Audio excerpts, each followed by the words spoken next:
Welcome back to Access Houston on 97.9 The Box. Good Sunday morning. You're listening to Access Houston. I'm your host, KG Smooth, welcoming to the program. She's a first-timer here, but, we went to Instagram together. So and then, we've met at other events around town. Just a lovely spirit and great vibes. She is the founder of Creative Conversations. Ladies and gentlemen, Rhonnika Clifton. Yes. Good morning. Good morning. Thank you for having me. Well, thank you for being here. Tell us about Creative Conversations. How did you come up with this concept, and what is the mission there? So first of all, I'm actually the co-founder. Myself and co-founder Chandra Ward, who is also an interior designer, we came up with Creative Conversations about 3 years ago. Mm-hmm. But the funny story is that it started from us having creative conversations, literally over 9 years ago. Uh-huh. So she was a thriving designer, and I was starting out as a decorator. And I had a company, and she did an interview on me, a blog on me, and we connected. And back then it was just emailing. So we would email each other back and forth. Of course, that would take, days instead of minutes, how it is now with texting. So we kept in touch, and emails turned into phone calls, and phone calls turned into 30-minute calls to 2-hour calls. And we realized that we had the same idea to help African-American designers connect and grow and learn and support one another. And that just kind of grew and grew. And I had the idea when I got out of design school in 2013 to create an organization and at that time I thought it would be for women of color, all women of color. So I put together a meeting, and I had about 7 women there, 6 Black and 1 Hispanic. And my one Hispanic friend, she was just kind of in a daze. Mm-hmm. And I just heard from God in that moment, and I had a talk with him, and I asked him, I said, God, lead me. Tell me where you want this to go. And he said, service the people that you feel most connected with. And it was my Black sisters and brothers. And I talked with Chandra about it, and she said that she had files from years back to where this was her dream to build an organization, and we just clicked. So she brought kind of the old school vibes, and I brought kind of the new school vibes of it. And fast forward, because I network a lot, I ran into a young lady named Nikisha Roberts, who works for Ferguson, and we ran into each other at an event. And sometimes how you'll pass somebody and you don't look them in the eye. Right. Well, she wasn't going to do that. She stopped me and she was like, hey, sister, how are you? And we spoke and exchanged cards, and we talked. And I was headed to Atlanta to a conference for Black interior designers. And she said, well, I want to go with you. I want to, see if I can expand my business and see what's going on. Let me call corporate and see if they'll pay for me to go.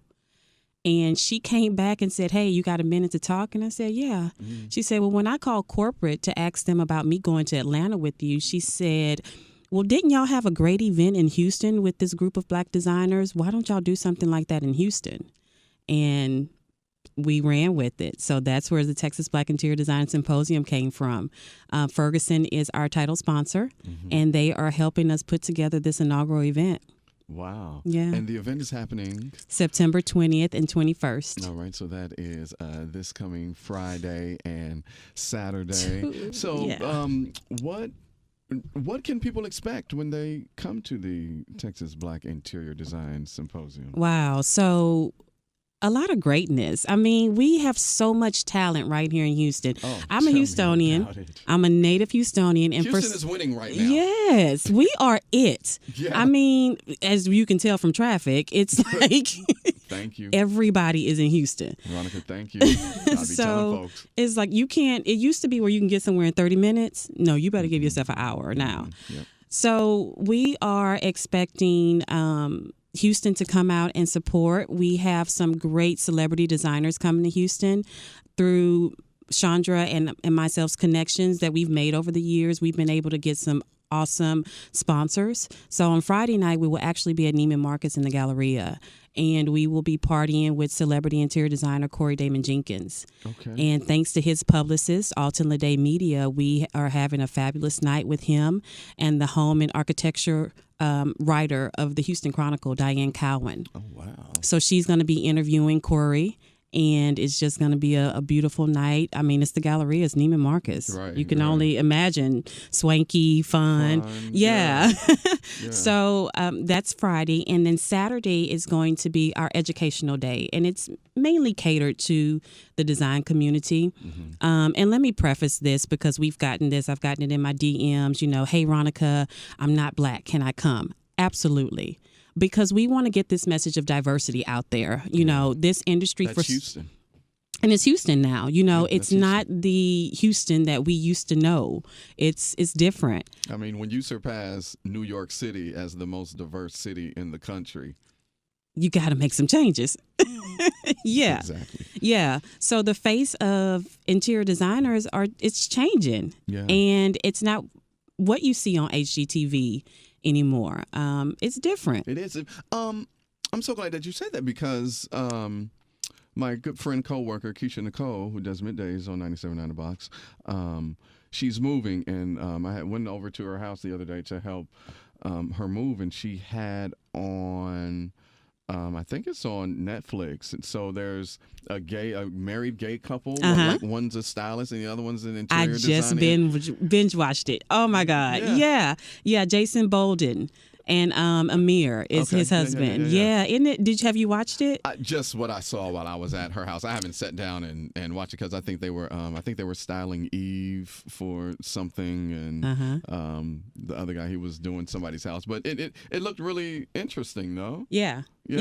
And what's dope about it is that Amir, who is the interior design side of the business, he kind of mentioned, and I want to reach out to him and let him know that we're here. But he was like, there's not many well-known Black interior decorators and stylists the way that they are. And I was like, whoa, wait a minute. Yeah. No, here. You on your couch, right there, like, I'm like waving my hand like, yeah, no. So you should. I think I'm going to reach out to them. Yeah, and plus, absolutely. I think they need to come here and so Houston can see their greatness because they're doing some magic. And I want them to know that because I've connected with so many dope designers in Houston alone, not, including Atlanta and up east.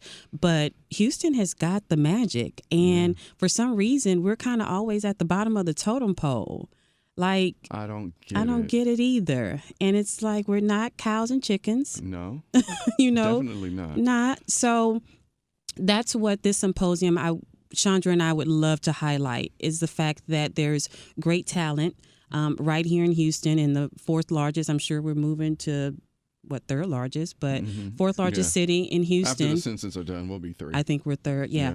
So I just want people to know that the magic is here and we can roll with the big dogs, not to get too deep into it, but it's very cliche of what interior designers should look like. Right, I'm sure. Yeah. I'm sure like in every kind of luxury-esque type of job like interior design, they think that it is one way, like it's just this shade only. No, don't you know that we created everything? You better say that again. Everything. Everything. Everything. You're listening to Access Houston. We're talking to Rhonnika Clifton from Creative Conversations. The Texas Black Interior Design Symposium is this Friday and Saturday, September 20th and 21st. Where's it going to be?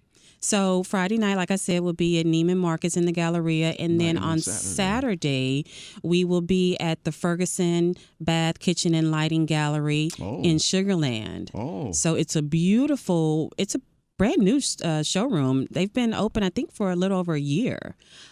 So we that's will. That's going to be swanky. Yeah.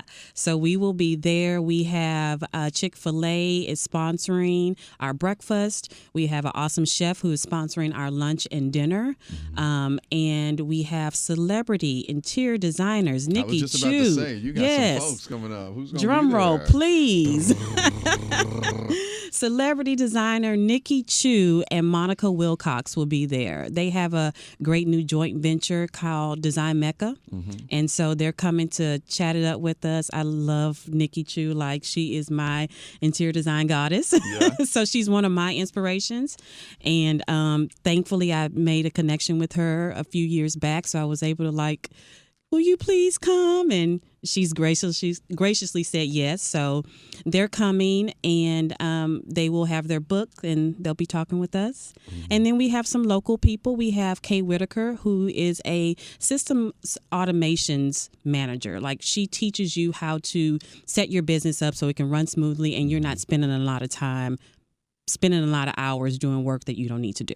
Oh, so she's right here in Houston. She's dope. Works with a lot of interior designers.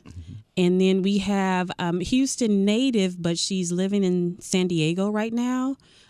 Nikki Klug. She'll be speaking with us on Saturday. So she is doing some great work out in California. So she's teaching us how to get published and how to take your interior design business to the next level.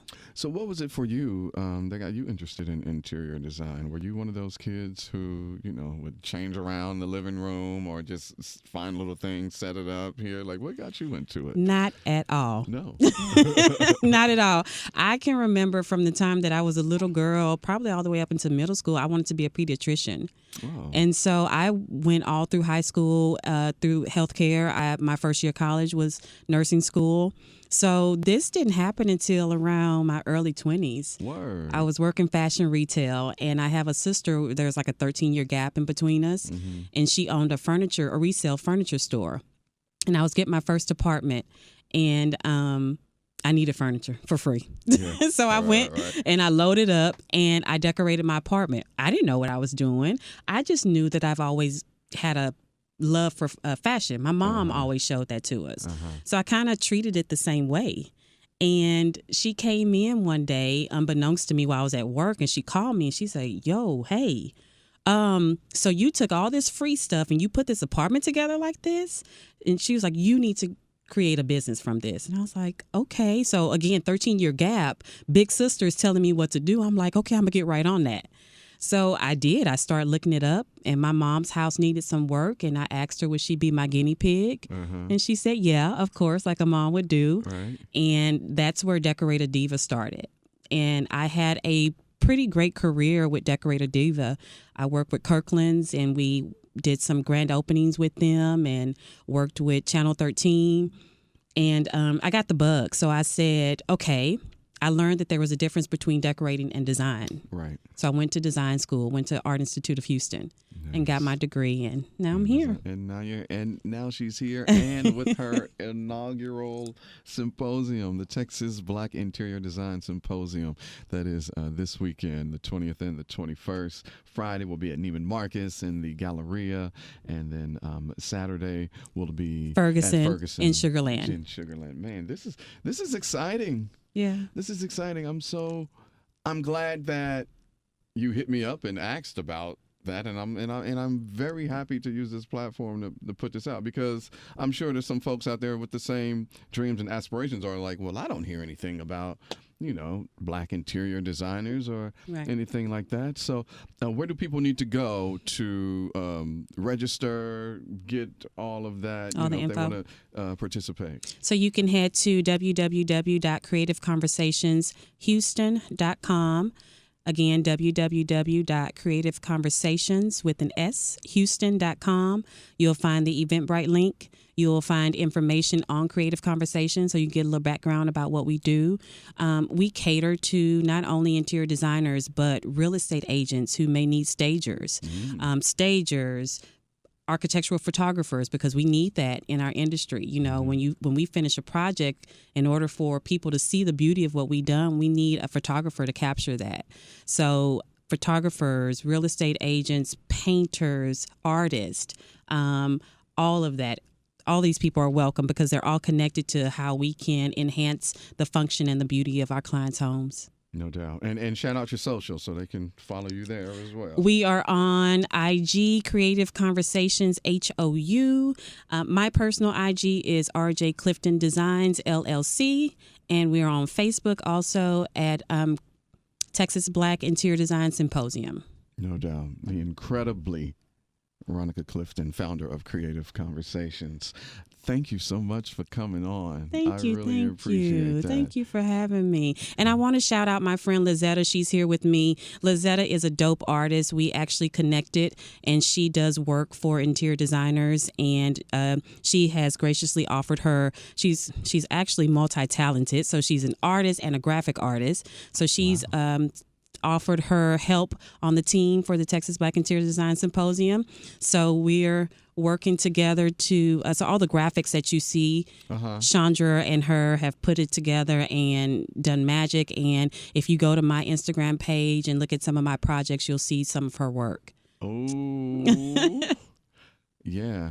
I will do that because I am in need of some of the things that she has to offer. So yeah, we'll be in touch. But no, this Friday and Saturday, it is TXBID. I like how bids. You like that? I like that. Yeah. TXBIDs, yeah. Thanks, Really Lizetta. like that. Yeah, that was dope. Because when I saw it, I was like, oh, okay, that's a dope acronym. Yeah. So I really appreciate you coming on. Thank you so much. I appreciate it. I'm so glad we connected and ran into each other. No Thank doubt. you. I love your spirit. Good Sunday morning. You're listening to Access Houston. I'm your host, KG Smooth. You know, this must be the Sunday morning of talking about getting your business together. And I have 2/3 of the wonderful organization that is known as CEO Leadership and Training Academy, the lovely Mya Carroll. Good morning. Welcome. Good morning. Thanks for having me. Oh, the pleasure is all mine. And Dr. Toscha Dickerson. Good morning. Good morning. Thank you. Thank you all for being here. So tell us about CEO Leadership and Training Academy. What is it that you all do in the services that you offer? Well, CEO Leadership and Training Academy is a one-stop shop. We provide coaching, consulting, as well as training to organizations and startup businesses. And we like to help organizations define their purpose and execute their desired mission. And what was the inspiration or the reason for creating this? It was inspired by our own personal experiences of starting our organizations and also our businesses, because we both have founded nonprofit organizations and we both are business owners, as well as our other co-founder, Chanel Foster, as well. So let's get into that. Let's talk about some of the misconceptions of starting a business or an organization, because what I found, like I've had a few friends who was like, okay, I'm going to start this, nonprofit, and then they get into it and they was like, this isn't what I thought. Right. Like this is a tough, long, rigorous process to get certified as a nonprofit 501c3 organization. Thank you, because my mind is messed up. Yeah, 501c3. So talk about some of the misconceptions with that. Like, what is one of the major misconceptions about starting your own nonprofit or business? I think the number one thing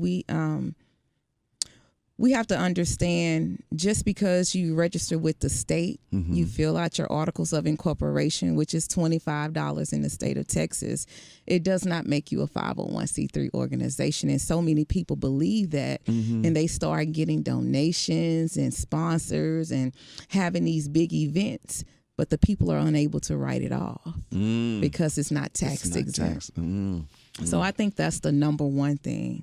The application, like you say, it's intense. It's very intense. So it's, very important you get someone to help you do it that know what they're doing, that has experience in doing it and ensuring, because once you send your money, you do not get it back. True that. Dr. Dickerson, you want to? Well, another misconception could be that I've seen is that people have an idea. They want to get it together and they want to just say, okay, let's do a nonprofit. But they don't understand the work that is put into having an organization, because you don't own it. It's public. The public owns the organization, it's for the community. So when you realize you're putting in all of this work, you may not get funds coming in just as much as you're putting out. Yeah. So a lot of people get frustrated because they expect, well, I have a nonprofit organization. It's a good cause, so I expect you to give money. Right. And everybody doesn't believe in the cause that you do. So I'm so glad that you mentioned that, Dr. Dickerson. That is very important for people who run nonprofit organizations to know. yes, It's not yours. It's not yours. It belongs to the public. Right. Everything is public record.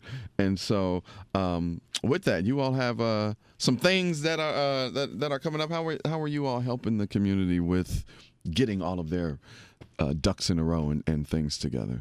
Well, this past Saturday, we just had a 100 CEO 100 Head Start Day, right? It's CEO Head Start 1 Day 100 Businesses. Yes, that's what it was. I completely messed that up. Okay, so we did have that, and it was successful. We were able to have 5 businesses register with their LLC, and we had 1 nonprofit. So what we're doing is actually walking everyone through the steps. We're explaining them what it is to have the business structure, what type of structure they need for their business, and what their ideas are. And we're walking them through the process and actually getting them funded as far as legally having the paperwork completed. So. And we had several business owners there just specifically for the workshops. So we had Legal Matters, we had SCORE there, we had the Greater Houston Black Chambers, we had Guest Firm and other vendors there to help them move forward in starting their business or enhancing their business. Wow, that's amazing. You're listening to Access Houston. We're talking to Dr. Toscha Dickerson and Mya Carroll of CEO Leadership and Training Academy. So one of the highlights is everybody now knows that Black women and Black women businesses and business owners, fastest growing Yes. in this nation. Black women, as since the beginning of time, they've always been Powerful. number one, Always. number one, Always. powerful, Yes. finding a need and creating a service for it. What made you all want to start your own businesses? Flexibility for Yeah. me. I want to spend more time with my family. When I was in corporate America, I traveled a lot. And I wanted to spend time with my kids, with my husband, and I wanted to travel with them. So I decided if I'm going to make all this money for the company, I can put it into my own business and do it myself. And what were you, when you were in corporate America, what was your job? I was a senior manager for Honeywell, and I did nice. procurement. Yes, procurement and contracts. So I was over, probably my portfolio was about $20 million. Wow. Yeah. Wow. And that was all of North America. Wow. So if I can do that, Yeah. Absolutely. Yeah. I know that's right. I know that's right. How about you, man? The same pretty much. Just to piggyback off of what Dr. Dickerson said, it did allow me flexibility, but it also gave me another stream of income. To build generational wealth. I want, for my children, my grandchildren, and my great-grandchildren. I want to be able to pave the way for them so they can see an example within the household, entrepreneurship, and as well as working in corporate America. You're able to do both. If you choose to stay doing both, you're able to do that. But if you choose to leave, make sure you're secure. Yeah. And always think about your generation. So I always talk to my children about it. Prepare for your children and your grandchildren as well. Yeah. I'm so glad that is now being talked about and instilled in the Black community because, Absolutely. decades before, our grandparents probably more so, it was, go to work for 30 years, retire, and just try to live. and be. And, not knowing that there were so many other avenues to create and have different streams of income, be it from, the stock market to just anything, just farming. Yeah, all of, That's one thing I teach my children. Listen, go to school for agriculture. Learn about the dirt. Learn about different things. That's what we are all about. That we have cattle and everything. Shut up. Oh, I love that, because that's what I've been on lately. You know, everybody that is now on this, everybody's going vegan or doing Yeah. plant-based diets and just Absolutely. being more, Green, health eating conscious green, of what they're putting into their body. And it dawned on me just through conversation. I was like, well, we're doing all this, and yes, we're supporting Black businesses and, restaurants and of that nature, but we're not supporting the Black farmers. Right. Because everything that we're eating, they're the ones that grow and harvest the Right. stuff. So we can't talk about being better as a whole community in terms of health and wealth and all of that if we do not include Right. the Black farmers. Right. Because that's where it starts. Agriculture. That is exactly where it starts. Yeah. So I want to know more about that. Yeah. How long? Like, how? Well, I grew give up, the deets. my dad, my dad side of the family, cowboys, cowgirls. My grandfather, he raised hogs, chickens, and he was the man that break the horses in the neighborhood. They called him pea pie. So I grew up around that. He would sell the eggs to the community or give them to some of the people in the community, sell the hogs to different meat markets. So, and my husband, his father was also into ranching. And so they have beef masters. Those are the type of cows that they have. And going just in depth, my grandmother, she always had a garden. So did mine. We had to go and pick the onions. Maya, go get me 2 onions out the backyard. Maya, go get me a bell pepper. Go get some okra off of that. Go pick me, Yeah. Go in there and snap those peas. That's how I grew up, and so I teach my children those things because I feel like that's what we're lacking in the community. It is. How are we going to survive? It is. And is. those are different traits that we definitely need to incorporate today. Yes, and thank you for saying that. And we do, because, I saw an article in the paper how Black farmers just have been getting it the worst. The like land they have stolen the land and all stolen, kind of right? All of that. things. Yeah.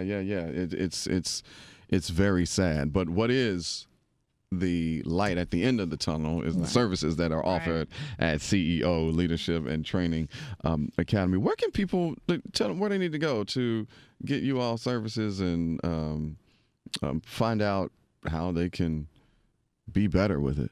Well, our website is www.ceosuccessmodel.com. And you can go on our website. It tells you in depth what we do, what services we provide, and how to contact us. Can you give me can you tell me what the success model looks like? So you have C, CEO. You have C stands for community. E stands for entrepreneurs, and O stands for organizations. So we break it down in that way. So you can come in as a community leader. Maybe your organization may need some leadership training, or you may need different retreats for your organization. Okay. So we offer that. We also do different trainings for corporations, government agencies, and different things of that nature too. Oh, really a one-stop shop. Yes.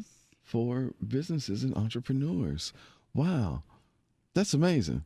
I mean, no. I mean, it really is. It really is, because so many people need so much help and don't know the way to go. They may have the vision and even the drive to do it, but just not the necessary tools to help them get to that final destination. Yeah. And one thing we provide are resources too, because we don't know everything. Yeah. But we have partnered with different organizations, corporations throughout Houston and some other states as well to provide those resources. So indeed, it's not that we know everything. We stay in our lane, but we definitely can point you in the right direction because we want to see you succeed. Indeed. And the first thing is to go to the website, which is, again, www.ceosuccessmodel.com.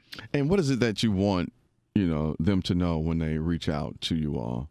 We want people to know that we're here to help. We're not going to just tell you to go and do something. We're going to actually walk you through and show you how to do it. So that's the difference. We go to a lot of programs, a lot of events that tell people what they need to do, but they leave from there still not knowing how to do it because no one actually sat down with them and walked them through it to show them how to execute it. And that's what we do here at the CEO Leadership and Training Academy. Well, I love that. Thank you all for doing what you do with us, because I really feel like this is This is our time, and when I say our time, I mean Black folk. Yes. Absolutely. As the other side is over there, fighting amongst each other. This is our time to, on the low, Right. Yes. get our stuff together.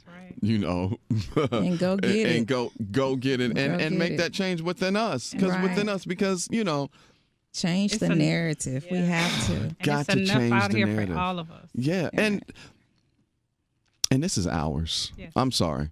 This country is ours. Oh yeah, definitely. We built this thing. We were here before them and built this so they could be rich. And so now it is our time to Reclaiming our time. reclaim our time. That's right, Queen Miss Maxine Waters. Yes, we Yeah, reclaiming it. reclaim our time, because we built this thing. We made That's right. these white people so rich. Like, when you look at history, what other nation has become as rich as America through enslavement, who brought folks over here, for our agricultural Right, absolutely. experience or expertise. Is the reason why we were brought over here. That's right. And we built the richest nation in the world. Right, Black people did that. That's right. absolutely. I don't care what you say. No, we did that. Yeah.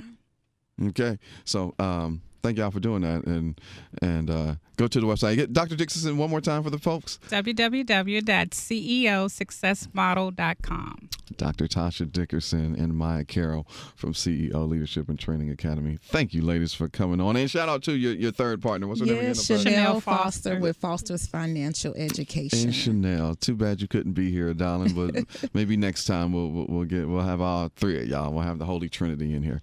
But thank you, ladies, so much for coming on. Thank you for Thank having you. us. And thank you for listening to Access Houston. Listening to Access Houston. Listening to Access Houston. Listening to Access Houston.